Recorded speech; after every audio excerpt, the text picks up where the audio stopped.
Olá, pessoal. Olá, ouvintes do programa Podcast Mente Artificial. Hoje teremos um episódio especial, principalmente para você que curte tecnologia, curte inovação e, claro, inteligência artificial.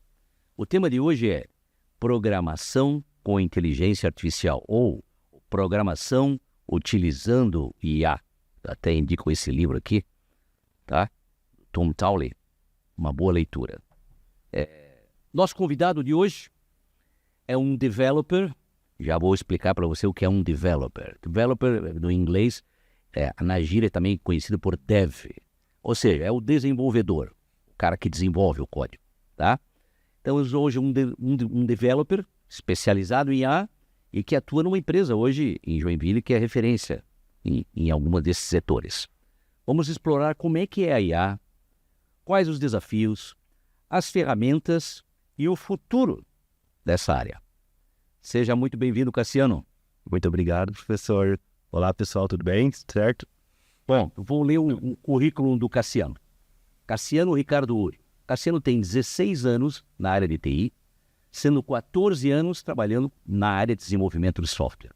É formado em Sistemas de Informação pela Unisul, é pós-graduado em Engenharia e Arquitetura de Software pela Estácio de Sá, tem MBA em IA pela Faculdade Metropolitana, tem MBA em Engenharia de Dados também pela Faculdade Metropolitana, tem certificações em Banco de Dados, Scrum Master, LGPD e é cofundador e CTO da Diga.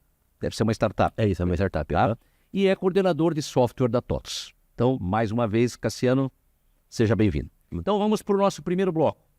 Começando no universo da IA para programadores. Então, vamos focar nessa trajetória, quais os primeiros passos que o cara deve usar como um programador, um dev, né? E fundamentos da programação. Me explica aí, como é que foi o teu primeiro contato com a IA e o que te motivou a seguir nessa área? O que me motivou, na verdade, eu estava já num período de...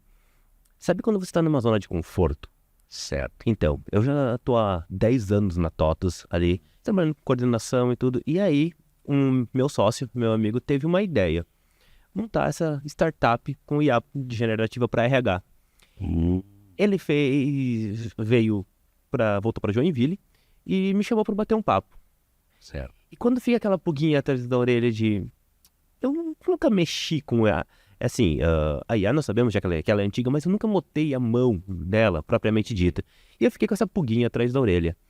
E se der certo? E se a gente começar a fazer isso mesmo? Então eu comecei a estudar, comecei a entender mais o que era a IA generativa propriamente dita, né? Importante, né? E a IA generativa, ela é um campo da inteligência artificial, né? Então, deixar isso bem claro, entender a IA generativa, entender o que é o conceito de dados. E eu senti que é gostoso você voltar a brincar, só que agora com um pequeno estagiário, vamos dizer assim. Então foi isso que fez encantar, sabe? Os programas, o software, quando a gente desenvolve, por mais radical, por mais crítico que ele seja, ele ainda é uma coisa estática. A partir do momento em que você está começando, você está desenvolvendo com a IA generativa, ela é dinâmica. Então significa que você conversando com uma IA generativa e pegou um erro e passou para mim, eu posso não conseguir simular, porque ela está personificando ali. Então, a resolução de problemas, é como você pensa, essa mente por trás disso. Isso que se torna interessante, que fez eu querer continuar. Entendi. Boa. E já que você falou que esse foi o teu primeiro contato, foi estimulante, acredito. Sim.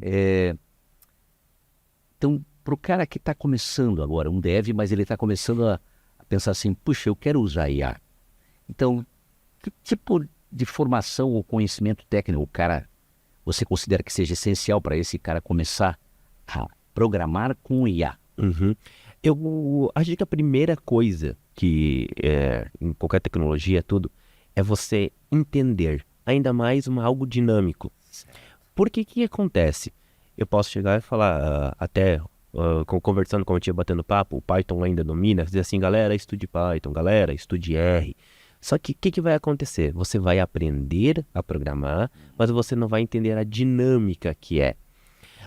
O conceito de trabalhar com a inteligência artificial, ou você consumir um OpenAI, a Anthropic, o Cloud, Certo. é você o quê? É você criar um ecossistema onde o sistema dinâmico possa evoluir.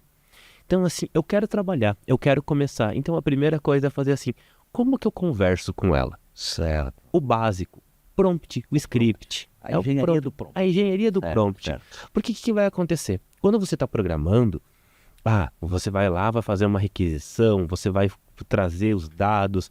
Só que isso é a programação que a gente conhece já. A tradicional. É a tradicional. Então, onde é que está a magia que o pessoal conta? No prompt. O que você vai escrever para que a IA te devolva isso? Ou ela crie um slide, uma imagem. Correto.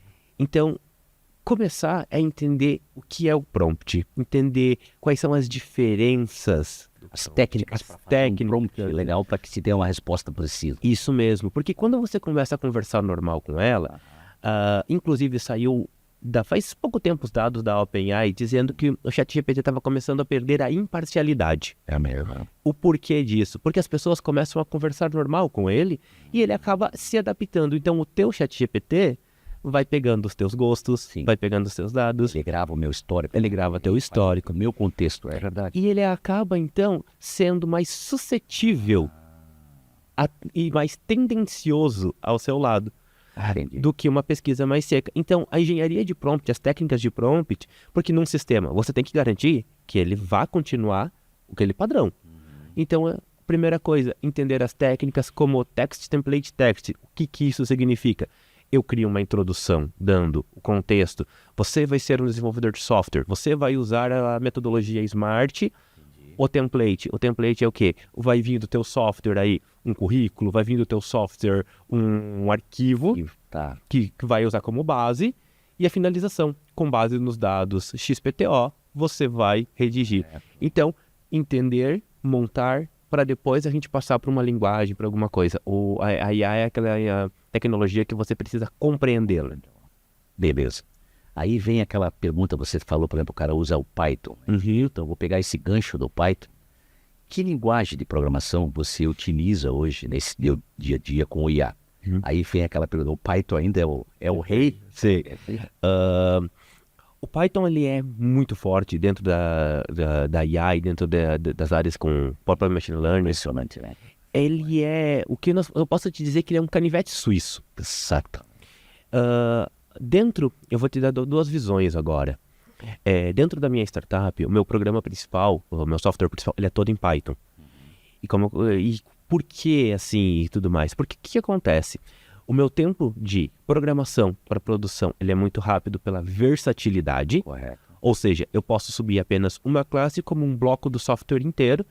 E a estrutura que eu preciso para fazer isso é basicamente comitei, para quem é da área, né? Faço o commit. Quando a gente lá no GitHub, ele escreve uma mensagem do que aconteceu, que ele alterou e vai lá para cima, tá? Chega no Git e já está na minha esteira de produção. O Python permite isso, não precisa que eu compile, não precisa como um Java mais versátil, por se tornando, então, uma linguagem de baixo custo. Quando eu falo custo, eu falo custo de máquina mesmo, né? Ele roda em qualquer lugar. E se tornando rápidas alterações. Ele também é muito fácil de trabalhar, porque pegamos linguagens agora um pouco robustas. Tá? Vamos falar do Java. O Java, eu tenho que dizer para ele que uma palavra é um string, um número ali, eu vou dizer um int e tudo mais. Tem que declarar. Tem que declarar. Tipada, que a gente chama. Isso. O Python ele não é tipado. Não é. Claro, isso exige de você uma concentração. Meu Deus. Só que agora você pensa assim, eu estou conversando, na verdade assim, eu fiz uma estrutura de negócio aonde eu estou fazendo o proxy, ali sendo a ponte entre pessoa e inteligência artificial. Correto. Eu não sei exatamente o objeto que a inteligência vai me devolver. Então, nesse caso, eu não ter a tipagem, eu não definir, é mais tranquilo. Eu digo que essa aqui é a minha resposta. Se é um número inteiro, Se é um número inteiro, um float. um float, se é um texto, o que acontece? Eu faço isso e eu faço a decomposição. Aí é aquela dúvida, tá, mas se você não sabe, como que você vai decompor? Uma coisa muito interessante, Mas aí você usa a IA, Eu uso... o ChatGPT para fazer isso ou não? Dentro do meu sistema, eu uso a Cloud, que é a da Anthropic, e uso o ChatGPT, que é o da OpenAI. Aham, eu uso os dois. Você usa a versão paga do Claude? Os dois usam a versão Cloud. Não, usa a versão Quanto Cloud. é? Eu nem sei qual tem. $20. Também é 20? É o mesmo preço. Aham. Meio que é um padrão, tá? $20 das três. É das duas, e só o Gemini que muda. E o Gemini também é 20? O Gemini, ele cobra... Eu tenho na TOTS, a gente estava usando, mas a gente tem um Google Workspace. Aí ele cobra R$6 por usuário, a mais, no caso da licença. Então, assim, pensa no seguinte... Eu não sei que objeto vai ver. Então, se eu for tirar ele do pacotinho e fizer errado, ele vai dar erro. O Cloud, que é o mais trabalho, ele trabalha com codificação de caractere, o ASCII-2 chamado. É? Ele manda em ASCII. E o OpenAI, quando você programa, ele tem uma biblioteca chamada Tokenizer, para trabalhar ele como tokens, para permitir que eu não precise ter essa preocupação. Eu faço os tokens, eu sei, o computador entende o caractere e a gente faz a conversão para a linguagem natural, o PNL daí no caso. Puta, interessante. Tá, daí eu te pergunto, quais são as diferenças mais marcantes para uma pessoa programar os sistemas tradicionais e agora programar soluções em IA? A arquitetura. Arquitetura? Por quê? Como assim? Que termos de arquitetura você quer dizer? Então, vamos lá. Um sistema tradicional, um sistema PDB, ponto de vendas. Certo. Você sabe o que tem a entrada do estoque, você sabe a saída, você tem o sistema fechadinho ali. Certo. Vamos dizer que meio-dia, meu supermercado tem um pico de vendas, eu vou ter que colocar 7 operadores, 8 operadores. Então, eu preparo meu sistema para isso. O sistema agora ele é dinâmico. Então, lembrando, o melhor jeito de trabalhar e o melhor jeito de aplicar uma IA, que seja IA ou IA generativa, é quando o sistema é evolutivo. A partir de agora, ele começa com o teu pré-treino e conforme for usando, ele vai aprendendo. Então, você tem que tomar cuidado com essa arquitetura, porque senão o custo dela vai começar a ficar mais alto. Então, pensa assim, começamos a fazer sobre leitura de livros.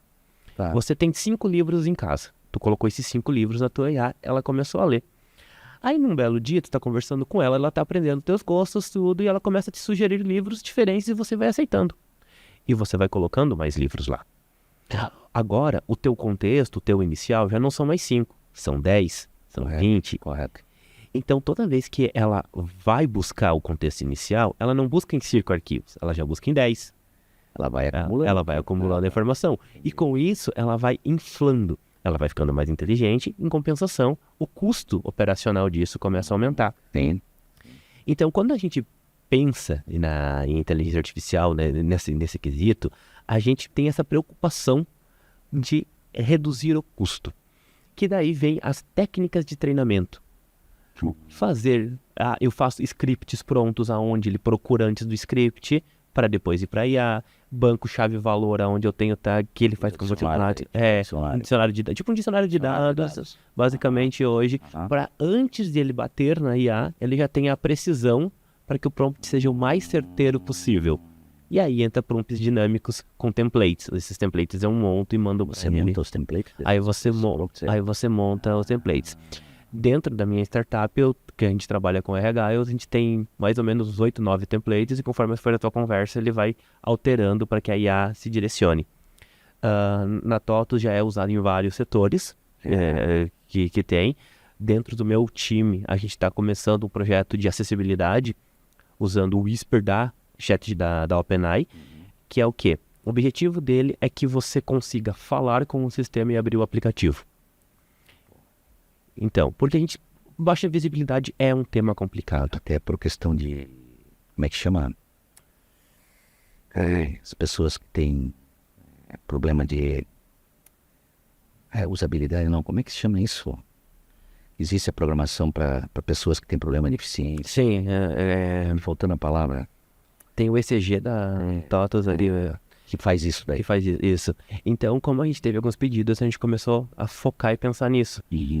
Porque hoje as técnicas de acessibilidade comuns... Nós temos as técnicas comuns, mas técnicas comuns ainda assim permitem que você ultrapasse o problema, mas ele fique limitado. Então a gente começou a criar o quê? Criou um botzinho que ele entende a tua voz, Certo. manda pro... Faz o reconhecimento de voz. a gente está usando o Whisper agora para fazer o reconhecimento de voz, traduz em texto, né? Ok. Esse texto a gente manda pro sistema E transforma num comando. e transforma num comando. Aí esses comandos, como ele está no MVP, a gente está testando, eles são mapeados. Então, por exemplo, abrir a gente traz a lista de aplicativos que a pessoa tem, abrir aplicativo tal. Abre Google Chrome. Aí ele vai abrir o Google Chrome. Legal. E ele faz o processo ao contrário também. Ele lê o que está na tela, a gente botou um botãozinho, e aí ele passa que daí a gente usa o TTS, né? Que é o Text to Speak. Isso. Speech também para fazer. Então, são esses cenários que a gente está usando, assim. Interessante. Tá, para a gente encerrar esse nosso primeiro bloco, qual seria, na tua opinião, o papel do pensamento computacional que a gente pode ter na construção desses modelos de AI? Eu vejo que ele é extremamente importante para a gente não pagar muito caro. E eu não estou falando só de valor, tá? Eu estou falando de software e tudo mais no futuro. O pensamento computacional, você vai primeiro decompor o problema. Quando a gente fala decompor o problema, é entender de fato o que nós estamos fazendo. Certo. Depois de você decompor o problema, que você vai entender as fases, você vai conseguir fazer o quê? Criar soluções, na verdade propostas de soluções, e aí para você depois disso entender uma arquitetura. Então você entender o cenário completo, já usando um raciocínio de problema, decompôs ele, e fazendo módulos e etapas para... pensando em um ciclo de vida de software e entregas, ele vai realmente te ajudar a entender o que é um MVP, ou seja, o mínimo entregável ali para ter valor, que isso é um ponto essencial. Inteligência artificial precisa de MVP, porque ele precisa por causa do que você tem que pedir para os teus gestores e tudo mais, aporte financeiro, ele é cara. Então você tem que comprovar que ela vai trazer, então é por isso que ele é muito importante, assim. Legal. Bom, pessoal, vamos encerrar esse primeiro bloco. Daqui a pouco a gente volta, ok? Até mais.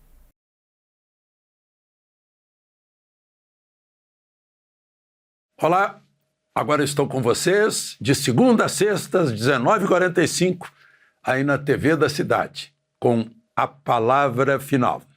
De Brasília, Alexandre Garcia. Olá, eu sou Paula Leal, âncora de Oeste Sem Filtro. Eu estou aqui para convidar você a acompanhar aqui na TV Cidade de Joinville o nosso programa diário. De segunda a sexta-feira, a partir das 17h45.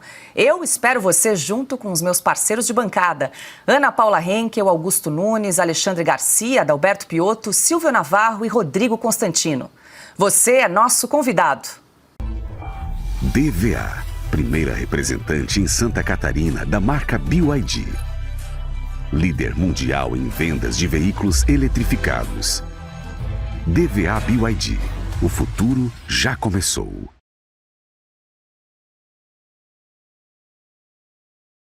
Estamos de volta. Vamos para o bloco 2. O bloco 2 é na prática. Agora, né? Hands-on, né? Mão na massa, desenvolvendo com a IA. Cassiano, como é que é esse processo de treinamento? Pegar um modelo de IA na prática. O que um desenvolvedor precisa considerar quando ele vai usar para treinar esse modelo? Bom, quando a gente fala em desenvolvimento com a IA, a gente pode falar de duas formas. O uso dela como ferramenta, no caso, tipo o Copilot da vida, o Amazon Q, Tá. né? E isso é um ponto que eu vou te dar duas visões agora. A visão tipo de coordenador de produto da TOTUS e a visão de desenvolvedor na startup. Quando tu está falando de desenvolvimento, a gente tem que se preocupar muito com uma coisa chamada compliance. Porque os códigos das empresas, eles são protegidos. E existem regras de compliance?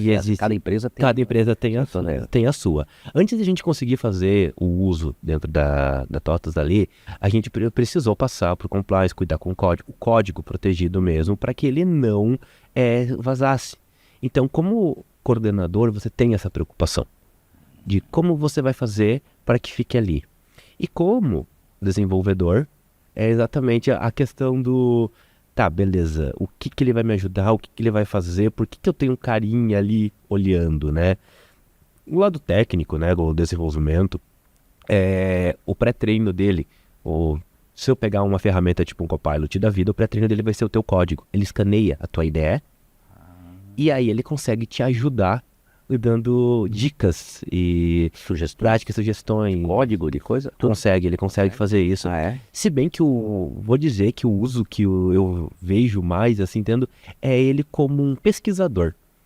Como um Stack Overflow. O Dev virou isso. O Dev hoje virou... O Copilot virou pesquisador, vamos dizer. Era o antigo Stack Overflow que ele usava para resolver problema. Pensa assim, você está programando, tu teve o erro, tu vai pro Google, 4 páginas, 5 páginas, Stack Overflow, implementa. Poxa, não deu nada certo. Sobe tua IDE, código tá ali do lado, copiou a linha, me ajuda, pesquisa. Ele pesquisa para você, ele traz na tua IDE. Então, assim, só o fato de você não ter que ir para outro lugar, que você não ter que fazer, e ele já ter um pré-treino que é o teu código, ele consegue te direcionar para realmente você ter aí uma pesquisa mais certeira. Que legal, que legal. E aí veio o seguinte, quando você... Claro que às vezes esses dados que você está usando para os teus modelos tem um determinado viés. Como é que você lida com problemas relacionados a esse tipo de viés para evitar esse viés na hora de dar o resultado do teu programa? Ou tem que cuidar com isso? Isso é uma pergunta muito interessante. Até quando eu estava fazendo o meu MBA em Inteligência Artificial, basicamente toda a aula a gente acabava discutindo ética no final dela. Viés de comparação. Eu acredito que assim, né? E até é um tema que a gente viu Tesla e outros passando, dizendo, poxa, inteligência artificial é racista, inteligência artificial... O software ele não é racista, mas o viés que foi usado, o arquivo que foi usado, ele é... Então, assim, quando nós trabalhamos com imagens, propriamente dito, você tentar pegar um banco mais diversificado possível. E dentro do próprio Python, temos uma questão. Você precisa identificar o quê? Você precisa identificar o corpo de uma pessoa. A partir desse momento, a gente para de usar a imagem e a gente usa câmeras vetoriais ou o próprio algoritmo vetorial. Porque daí eu coloco um ponto na tua cabeça, um ponto no teu ombro, um ponto aqui, e você deixa de ser uma pessoa assim para ser vetores. Certo. Agora, quando é com imagens, aí a gente começa a realmente ter que ter esse cuidado. Eu vou dar um exemplo. Eu fiz um curso há um tempo atrás, até com o participante passado, William Maza, né? E foi o quê? Sobre treinamento. E aí entramos no assunto do viés. Ele pegou 7 fotos, estava mostrando para nós. Todas eram cachorrinhos brancos. Perfeito, treinou a IA. Mostrou a foto de um cachorrinho preto. A IA não reconheceu. Não reconheceu, porque não era branco. Essa ela sempre foi treinada. Treinada só com branco. Foi treinada só com branco. Então, a diversidade nos dados, ela vai amenizar os vieses. Entendi. E a supervisão desse código. Dentro do treinamento, o que eu falaria, uma estratégia é você fazer o treinamento supervisionado, que é quando você sabe a entrada e sabe a saída. Sabe a saída. Tá. Para fazer essa linha e confirmar a acurácia dela. Quando a gente chega aí a 97%, 98%, tu começa a fazer o treinamento livre, né? Começa a adicionar novos dados. Você insere um cachorrinho preto. Opa, reconheceu. Um malhadinho. O malhadinho depois. E aí você vai testando e trazendo isso até você conseguir o maior número de dados possível para que a viés... E é legal, porque daí ela aprendeu, né? Ela começa a aprender que o padrão é um pouco diferente, mas tudo é um cachorro. Isso mesmo, porque é essa questão que você falou agora. Tudo é um cachorro. Você tem que ensinar que ela tem que se apegar à forma e não à cor e não a esses detalhes. Porque quando você faz um treinamento padrão, para ela, tudo ela tem que se apegar. Entendi. É os pontos que você vai criando. Boa. Aí te pergunto, a curadoria dos dados, alguém que está lá cuidando e tal, qual a importância dessa curadoria na hora de desenvolver uma aplicação com IA? Assim, é de extrema importância. Hoje eu digo que quando você está desenvolvendo com IA, que seja ela um copilot ou seja ela a aplicação mesmo, ele é o teu estagiário. Ele é aquele analista júnior que entrou agora, sabe? Porque o que acontece? Ele vai fazer. Certo. Só que você vai precisar supervisionar, porque como eu dei o exemplo do cachorrinho, vai acontecer outras coisas. O scan de código, ele vai ler o teu código seco. Só que ele não consegue... Basicamente o que ele vai tentar fazer é um código de mesa. O exemplo de mesa que é aquela... Hoje se usa Portugal e tudo, mas na minha época da faculdade ainda era no papel. No papel. Então, você escrevia o Portugal no papel, ali o código real, Sim. e aí você olhava aquela linha por linha. Aqui eu passei o parâmetro tipo real e fazia. Então, basicamente, o que ele vai fazer é essa leitura seca. Certo. Só que a gente sabe que a leitura seca e o código executando são coisas diferentes. Então, essa curadoria no desenvolvimento, a curadoria na qualidade dos dados, Certo. porque assim... E se no meio de todos esses cachorros que eu coloquei tinha um gato no meio? É aí que vem a pergunta, né? Pois é. E aí? Mas o gato tem mais ou menos o mesmo formato e tamanho. Então, o que vai acontecer? Isso é um desvio. Como é que ela vai proceder? Como é que ela deve proceder? Então é por isso a curadoria dos dados, porque a gente consiga garantir a qualidade da informação, que ela chegue ao usuário final realmente da maneira certa. Tá. Mas aí num caso de um treinamento supervisionado, você está falando. Com um treinamento Não supervisionado, acho que não ia, nem dava para o treino. O não supervisionado... Para agrupamento, assim. Ele é mais para agrupamentos, mas você vai usar um não supervisionado muito mais, ou numa esteira de software, né? Você faz o supervisionado em QA e um não supervisionado tipo em homologação. Então tu consegue fazer um treinamento com 98% de acurácia, e aí você passa para o não supervisionado. E aí você começa a ter esses outros tipos de entradas e acompanhando as saídas. Então aí você vê se você baixou a tua assertividade ou você manteve. Baixou a assertividade, você vai para os dados para ver o que estão inserindo. Entendi. Bom, falamos sobre o viés. Bom, agora vamos falar sobre a IA e as APIs. A API, pessoal, é Application Programming Interface, que é a interface de programação da aplicação. O nome já fala, é um meio termo entre alguma coisa que você está precisando pegar num outro computador que foi desenvolvido por alguém, uma aplicação, e você está com a tua aplicação aqui. Você vai lá, puxa essa aplicação via essa API, tá? Ela vai lá, traz para você os dados e você consegue trabalhar com elas. Hoje, a maioria das aplicações que a gente usa a API. Aí então eu te pergunto, como é que funciona então eu integrar uma IA com uma API no teu trabalho? Hoje, a boa parte das IAs que nós temos, e nota que eu falo muito no ChatGPT e na Cloud, né, que é a OpenAI e a Anthropic são as mais fortes, comerciais, temos o DeepSeek vindo ainda, né, também, mas eles fornecem SDKs que são pacotes de desenvolvimento já, de integração. Eles têm um grande serviço, a API deles, eles já permitem uma boa manipulação. Então, o que você vai precisar de uma forma simples, né? Um cadastro neles ali, aí você vai criar uma organização.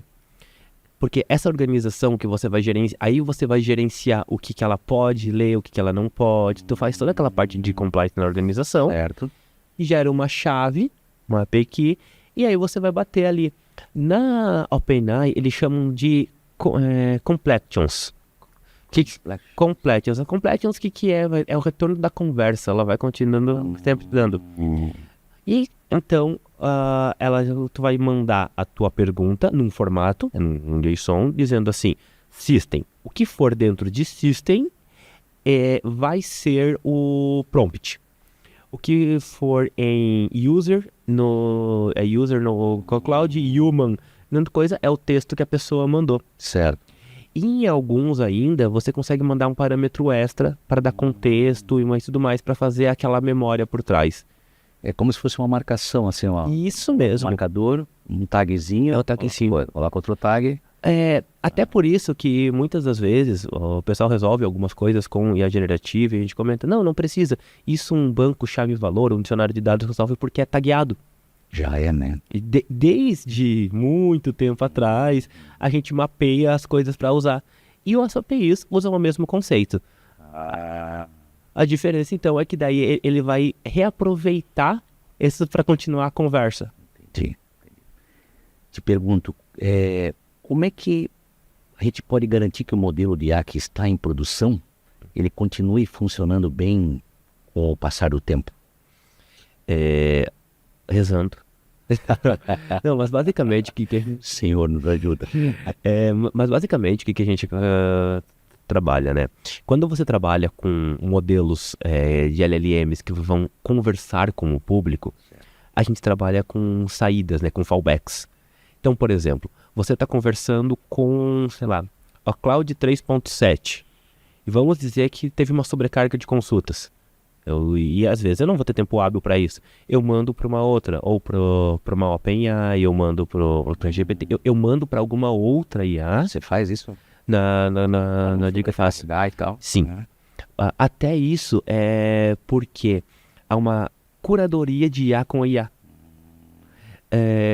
Eu conheci uma startup em Florianópolis, no último evento que eu acabei indo para lá, e eles estavam implementando sistemas para ajudar nos PAs. PAs ou pronto atendimento. Pronto atendimento mesmo. Basicamente, é tirado foto e tudo. Quando a ambulância chega, ela já manda fotos, já manda para o PA, mais ou menos o caso, para que a equipe esteja pronta. Claro. Eles estavam pegando esses arquivos e estavam passando por essa curadoria também, para que quando o médico chegasse, já tivesse um resumo pelas fotos e pelas imagens. Esse era um projeto bem caro. O médico já está no tempo de quando chegar aqui, ele já de tomar a decisão já é muito mais rápido, porque ele já pensou, né? Porque é aquela coisa, você simplesmente receber a foto e as imagens é uma coisa. Agora você receber as imagens com uma descrição, claro, tem a tua experiência, mas ajuda, porque às vezes o teu olho passa alguma coisa. E como que era feito isso? Era feito assim. Eles usavam o Gemini, o Cloud e o ChatGPT. Os dois primeiros, como tem a análise de imagem mais forte, faziam a revisão das imagens, gerando os textos. E o Cloud lia os dois textos para dar uma curadoria melhor do tipo, o que batia as informações, como faziam, e ele jogava para o médico, então, esse apoio. Beleza. Poxa, então tem que sempre ter Sempre vai ter que ter uma carta na mão, ou que pode ser dois clouds, duas IAs, mas tu tem que ter uma saída aí para ela. É o tempo de pensamento que ela precisa resfriar a cabeça. Tá, aí te pergunto, existe alguma prática, existe na nossa área, né, que é as boas práticas de programação, que é o Clean Code, que o nosso querido Uncle Bob escreveu lá, Robert Martin, né? Sim. Escreveu o livro, inclusive até eu leciono em Programação Orientada a Objeto 2, que é essa parte de Design Patterns e tal, aí eu falo sobre Clean Code. Existe alguma prática de Clean Code ou uma engenharia de software que você acha que se destaca legal para trabalhar com IA, como deve? Assim, hoje ainda não há muito o Clean Code ou Design Pattern dentro desse mundo, por causa que ele se popularizou faz pouco tempo, né? Então, hoje mas uma arquitetura padrão que nós vemos, né, é muito o formato, primeiro, SaaS, obviamente, de trabalhar, porque o que acontece? Esses serviços, eles estão na nuvem. E você não vai colocar as chaves no serviço na nuvem no computador da pessoa e tudo mais. Então, como que é muito trabalhado hoje? A criação de um proxy chamado Business Entity, onde vai estar as suas regras de negócio, onde vai ter as suas chaves e fazer a comunicação ali, né, de comunicação como um WebSocket para fazer uma conversa, vai ter teus RESTs, vai ter tudo mais, e o software normal se comunicando a ele. Mas isso tudo protegido, né? Isso tudo protegido. É comum. Vocês têm ataque hacker lá? Tem. Infelizmente, hackers são pessoas que eu não gosto. Me dá dor de cabeça quando eles tentam. E tentam mesmo, né? Tentam mesmo, eles tentam bastante, mas assim, a gente tem hoje uma estrutura de segurança já. Primeiro, né, a nossa nuvem, né, a gente usa a AWS, ela já elimina bastante coisa. Entendi. Tanto na startup quanto na TOTOS, né? Na minha startup ali, a gente por exemplo, nós somos 2 pessoas, eu e meu sócio, basicamente, a gente estaria então muito vulnerável a um ataque hacker, né? E a AWS, ela já permite que você configure configure seguranças a ponto de que você não se preocupe tanto com isso. Então, assim, Porra, já tem um firewall aí, né? já Botei tem. isso. Por exemplo, na arquitetura que eu uso ali na minha startup, né? Eu tenho um Cloudflare na frente, que é para fazer... falando para o pessoal que não conhece, sabe aquele nome bonitinho do site, a URL? Então, a gente faz o redirecionamento via Cloudflare. Temos o firewall ali, que já barra ele. Entrando na nossa nuvem é uma AWS. Entendi. E aí, assim, para entrar dentro da nossa rede, Consegui entrar. é uma VPC própria hoje. Como nós somos 2 pessoas apenas com os nossos IPs ali, ou você tem que ter a nossa conta para fazer entrar direto pelo console, ou baixar as chaves do EC2 para poder abrir o tunneling e fazer o túnel. Para conseguir isso. Aí, no caso, teria que entrar no meu computador e pegar o arquivo, né? Então, tipo... E tu vê, é uma empresa pequena, 2 pessoas, só que a própria infra já está preparada, a própria infra te vende essa segurança, que é o mais importante, né? Lembrando, a gente está conversando, a gente tem dados, e dessa vez a gente está trafegando informações. Por mais que você tente limitar o que a pessoa fale, você não consegue impedir que ela falar para IA um dado sensível. Você pode não processar. Tipo, desculpa, eu não sei o que fazer com essa informação, mas ela passou essa informação para ti. Ok, terminamos esse bloco. Voltaremos a seguir.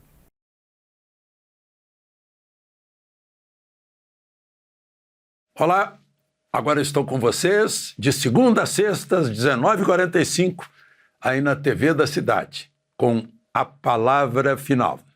De Brasília, Alexandre Garcia. Olá, eu sou Paula Leal, âncora de Oeste Sem Filtro. E eu tô aqui para convidar você a acompanhar aqui na TV Cidade de Joinville o nosso programa diário. De segunda a sexta-feira, a partir das 17h45, eu espero você junto com os meus parceiros de bancada. Ana Paula Henkel, Augusto Nunes, Alexandre Garcia, Adalberto Piotto, Silvio Navarro e Rodrigo Constantino. Você é nosso convidado. DVA, primeira representante em Santa Catarina da marca BYD.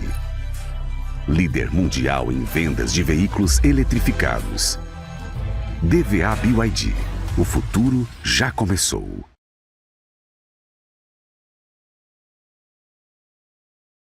Olá, pessoal. Estamos de volta para mais um bloco. O título desse bloco que vamos conversar aqui agora vai ser isso aí. O futuro da programação com a IA e o papel do developer, do dev, tá? Então vamos lá, Cassiano. Como é que as ferramentas como o ChatGPT, você falou muito do Copilot, que é aquela ferramenta que vem junto no editor de texto, no editor de programação que a gente usa, né? Por exemplo, o VS Code, tá? Como é que você enxerga o futuro de um programador tradicional, um dev tradicional, com esse tipo de ferramenta? Hoje em dia, né, até dentro da minha equipe da TOTOS, faz pouco tempo eu consegui as licenças, a gente está usando o Copilot dentro da TOTOS. Certo. E na minha startup eu uso o Amazon Q. O Amazon Q é o estagiáriozinho da Amazon, no caso. Então, assim, o que eu vejo? Ele é aquele carinha que está do teu lado, que vai te ajudar a fazer a pesquisa, que vai te dar as dicas. Ele facilita o tempo. Mas assim, ele vai te dar resposta para tudo? Ele não vai te dar resposta para tudo. Mas, por exemplo, um teste unitário. O teste unitário é o terror da maioria dos devs. Ficar horas escrevendo, tempo e tudo. Você consegue, através de um comando, fazer com que ele gere os testes unitários e depois você faça o quê? A supervisão. Aí Isso o Copilot faz isso? O Copilot faz isso. Você dá // lá e pede para ele gerar.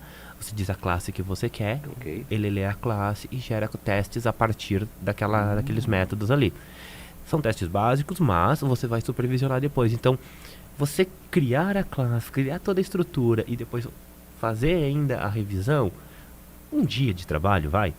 E agora não, agora ele fez essa para você só faz a revisão vendo, não, esse teste faz sentido, esse teste aqui eu quero modificar, porque são testes básicos com base na entrada e na saída. Então, o Amazon Q, ele tem vamos dizer assim, uma pequena diferença. Com relação ao Copilot? Com relação ao Copilot. Por quê? E qual é essa diferença? O Amazon Q, como ele vem da Amazon, É Anthropic, né? Anthropic. Não, a Amazon é própria mesmo. própria? É própria. Tá, tá. Ah, Você que ela usava a IA que ela mesmo desenvolveu. Tá? não, a Amazon Q, ele... Quando você está no teu VS Code, no teu IDE, você está vinculado à tua conta da Amazon, tu pode fazer o cadastro. Certo. Sendo assim, o Amazon Q tem acesso ao teu ambiente Amazon e ao teu código. Então, para quem desenvolve, por exemplo, um projeto, eu estava criando muita lambda da AWS, eu estava fazendo essas coisas assim, e é muito cansativo e repetitivo esse processo. Certo. Eu começava a escrever, ele já entendia que era uma lambda, ele colocava o corpo da lambda para mim. Como ele tinha acesso à minha conta e tudo mais, ele já dava sugestões de métodos que eu poderia usar. Olha, você já usou a chamada do teu banco. Você usou assim, quer usar de novo? Porque ele já sabia o nome das minhas tabelas, se for fazendo. Então, o Amazon Q, para quem trabalha com a AWS propriamente dita e desenvolvimento, acaba te dando esse conforto a mais aí dele ter essa comunicação. Você acha que a IA vai transformar, ou eu acho que ou está transformando a forma como a gente aprende a programar, como o cara aprende? Com certeza. Na verdade, eu vejo que é um movimento que já vem vindo há bastante tempo, a transformação de como se aprende a programar. Certo. Eu me formei em 2014, né? Eu comecei a faculdade ali para 2009. Como eu comentei, eu tive algoritmo no papel. Hoje o Portugal Eu funcionava assim, cara. Eu escrevi num dia e a prova era papel ao máximo. A prova era papel. Isso. Papel ao máximo. Eu tive banco de dados no papel. E hoje a gente já usa ferramentas para Portugal. Eu vejo que a IA ela é mais um passo para essa evolução. E eu vejo que ela é um passo para quebrar o medo que existe. Como assim medo? A área de TI é uma área muito visada. Só que de 40 que entram se formam 10, se formam 5. Sabe?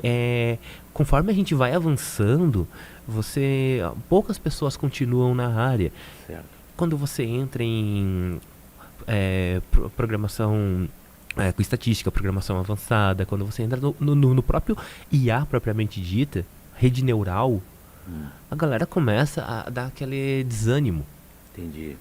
E eu vejo que a IA ela te ajuda nesse ponto a traduzir. Você conseguir ter aquele companheiro de estudo que vai conseguir te exemplificar. Tem um comando muito interessante no próprio ChatGPT ou no Cloud que ele vai lá te dar a resposta. Você pode falar para ele assim, não entendi, pode explicar de novo? Ou fazer um resumo? Não, TLDR? Tem. Too long Too long didn't to read. read. Mas tem E tem o EILA 5, já conhece esse? Não. Explain like I am 5. Aí você pega uma explicação e diz assim, explique para mim como se fosse uma criança de 5 anos. Cara, ele te dá uma explicação como se você fosse uma criança de 5 anos. Esse eu ainda não tinha usado. Experimenta, bota o que você quiser no prompt e bota lá EILA, e letra mais EILA 5. Então, eu acho que isso vai ajudar. Que, primeiro, o boom que foi a IA generativa em 2020 fez com que as pessoas se interessassem por tecnologia, sabe?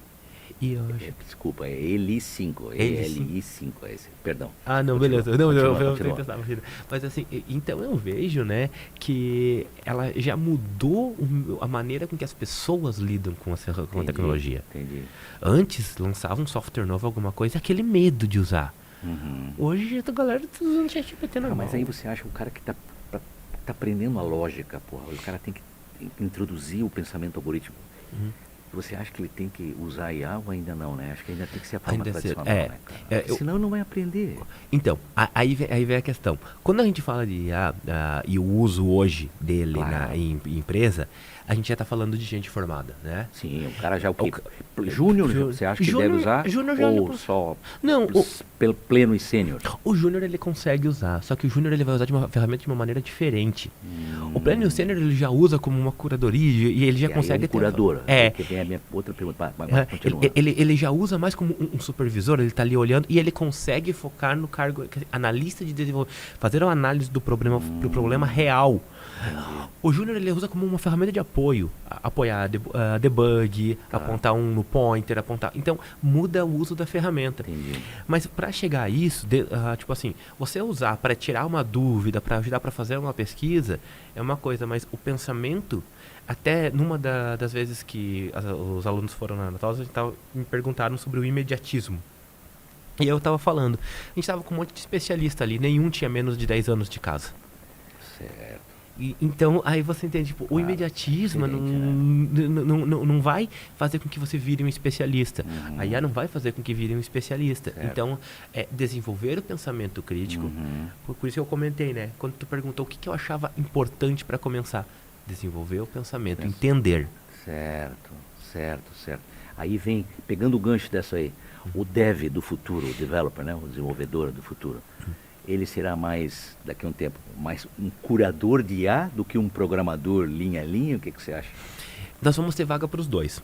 Haverá, né? Haverá, porque tanto que hoje a gente já tem profissões novas, como prompter, Engenheiro de prompt. que é o engenheiro hoje, de prompt, é uma profissão nova. Aham. A parte própria de dados, nós temos gente focada em dados que faz só storytelling. Sim. Porque pensa assim, mas storytelling, claro que é importante. Como que você vai dizer para o engenheiro de dados o que de fato tem que montar? Quem que vai entender a jornada? Quem que vai... Então, eu acredito que vai ter vaga para os dois, porque a gente vai ter softwares ainda extremamente críticos, mexer em arquitetura, mexer em banco de dados, isso não vai ter como substituir ainda a perspicácia que a gente tem, vamos dizer assim. Entendi. Quais as áreas da sociedade que você acredita que mais se beneficiarão com a programação baseada na IA?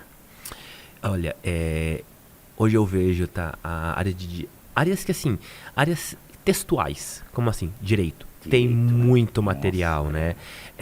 Então, eu consigo pegar um vademécum, um livro, fazer a entender, e ele dê um apoio jurídico, porque uma coisa, de novo, eu pesquisar no Google, outra coisa eu estar com o livro ali, outra coisa o cara cometeu esse crime, o que eu posso fazer? E ela vai trazer, olha, segundo a lei tal, tem isso, tem o caso tal.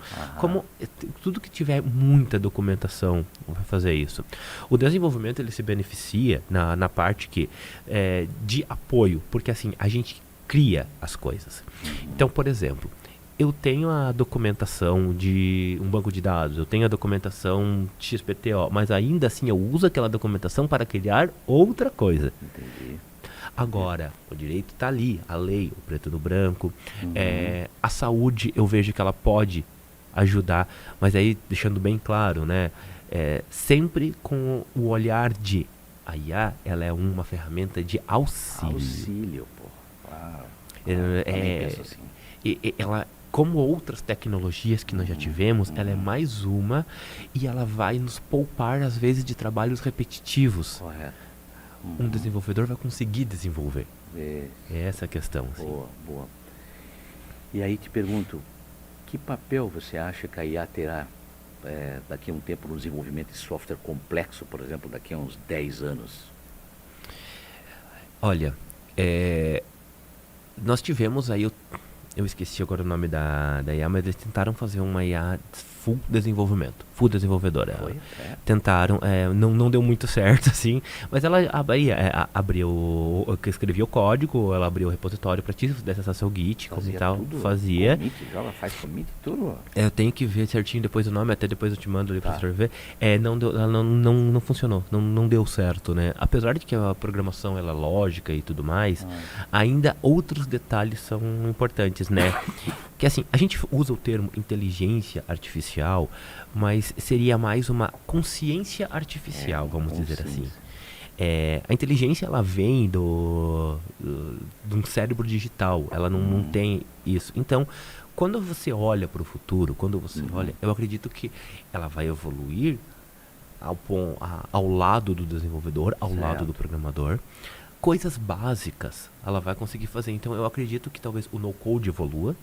Pois é, o low-code. Por que vai acontecer? Ou no-code. Ou no-code, depende, né? É que assim... Viu, pessoal, low-code ou no-code, tem um movimento novo surgindo aí. Pessoas que desenvolvem aplicativos sem programar. Não tem código. Existem ferramentas hoje que fazem isso, né? Só para fechar o parênteses para... Então, e aí eu vejo a inteligência artificial entrando nessa área também. Então, pensa em criação de um site. Exato. Coisa que para nós, para desenvolvedores, seria tranquilo fazer um HTML, alguma coisa. Isso. Ela conseguir fazer, ela ter ali... Gera, né? Ela gera. O HTML, o CSS, o JavaScript... E ela já gera... Se você colocar em Angular, tipo, se digitar, eu quero que você converta isso aqui para Angular, ela já vai dar o ponto T, CSS, ela já vai fazer. Então, o que eu vejo, assim? Eu vejo essa evolução para que coisas pequenas, pessoas mais normais... é que desenvolvedor não é normal mesmo. Então, assim, ele tem uns probleminhas. A gente já é meio... É, Tá? agora- A gente que é dev é assim. Então, consigam resolver. Então, eu vejo ela nesse padrão como um desenvolvedorzinho júnior ali e para sistemas complexos de avanço, ela sendo um membro do time, um membro virtual do time. Aonde podemos fazer o quê? Todo mundo está ali no Git, um sistema complexo, colocando uma IA para ela fazer uma gestão de versionamento, ela avisar de conflitos, ela avisar possíveis erros, possíveis null pointers, fazendo aquele papel assim mais chato, vamos dizer, e cuidando. Mas vai ter um ser humano supervisionando, que é o curador. que é o cara que vai... Vai ter que... Não, Pô, será que tá... eu acho que... Eu não sei se chegaremos a um ponto onde não vai ser mais necessário um curador. Talvez até chegaremos, mas demore bastante. Vai Porque, demorar. como nós falamos de sistemas evolutivos, a gente depende muito da pessoa que está programando. Como eu comentei antes, né, no meu MBA, a gente falava muito sobre ética. E a IA, ela fala mais sobre quem programa do que sobre quem ela faz. Então, por exemplo, para que a gente tenha essa evolução, nós teremos que ter uma imparcialidade nas pessoas que estão criando. Certo. E aí, por isso que eu falei, fala mais sobre quem está programando do que... E toda vez que a gente envolve pessoas, a gente sabe que tem crenças, tem as vieses, tem tudo mais, e acaba... Então é assim que, inclusive, os devs têm que se preparar com essa questão ética, né? Isso, e é uma coisa que vai pegar cada vez mais. Entendi. Tá, e você acha que... Você tem, por exemplo, alguma previsão, assim, ou tendência que você esteja acompanhando agora, atualmente, e acredita que daqui a pouco vai dar uma estourada? Você acha que tem alguma coisa aí? Olha, o que eu vejo, tá, é que cada vez mais a gente está tendo mais concorrentes para formato de IA generativa, só que eu vejo que outros modelos estão começando a aparecer também. Então, o que acontece? Eu acho que a IA ainda, a gente vai falar dela por muito tempo ainda, mas a gente vai deixar de falar só da generativa, né? Que é aquela coisa. Quando nós falamos IA hoje, popularmente falando, todo mundo se refere ao ChatGPT. Só que o ChatGPT, ele é o quê? 10% do que é a inteligência artificial, vamos dizer assim, um modelo. E eu tô vendo hoje pessoas já desenvolvendo reconhecimento facial, câmeras de segurança, com coisa. Então eu vejo que ele foi um movimento de reintrodução da inteligência no mercado, Certo. extremamente importante, porque ele traz aí a programação neurolinguística, ou seja, antigamente a gente treinava, antigamente, mas na minha faculdade, antigamente, quando eu fiz faculdade ali, acho que ela para 2010, a gente foi fazer uma IA para jogar joguinho da velha. E sabe como a gente treinava? Pegava um ponto TXT, ponto, desenhava ali, subia esse arquivo. TXT, subia. Hoje, tu vai conversar com o ChatGPT. Não, já vai fazer. Olha, eu quero jogar jogo da velha, eu quero treinar. Então, essa mudança, então eu vejo o quê? Ela trouxe esse boom, as pessoas se reapaixonaram por inteligência artificial, vamos dizer assim, até quem não era da área, e a gente começa a trazer agora as IAs com imagem, a criação, né, essas imagens, essa criação, a gente vai trazer agora o próprio machine learning, aprendizado de máquina. Eu tenho um amigo que está usando o ChatGPT para estudar chinês. É mesmo? Porque o que acontece? Ele começou E ele devolve as coisas em... Como é que ele faz? Ele devolve. Chinês já é compatível com o ChatGPT. Ele foi treinado? Tem dataset dele? Já tem dataset de chinês. Ele não tem áudio só, daí é só texto no caso, né? Mas ele já devolve. E vem certinho, assim, o texto escrito. No teu celular, se tu usa pelo celular, no teu celular tu tem que baixar o teclado, daí no caso chinês, e aí você consegue fazer. Então, é isso que eu vejo, sabe? As pessoas se reapaixonaram por... Quem era da área perdeu um pouco do medo, se reapaixonou e foi. Quem é novo tá encontrando, e aí ela vai cada vez mais expandir. Então, como eu falei, o que seria o boom? É as outras formas de usar a inteligência artificial no nosso dia a dia. Maravilha. Bom, assim encerramos mais um episódio do nosso programa Mente Artificial. Obrigado mais uma vez, Cassiano, muito obrigado por esse bate-papo inspirador. E para você que nos ouve, tá? Fica o convite para que você explore cada vez mais esse universo que está cada vez mais presente em nossas vidas. Nos encontraremos no próximo episódio. Até lá, e que a mente artificial esteja com você.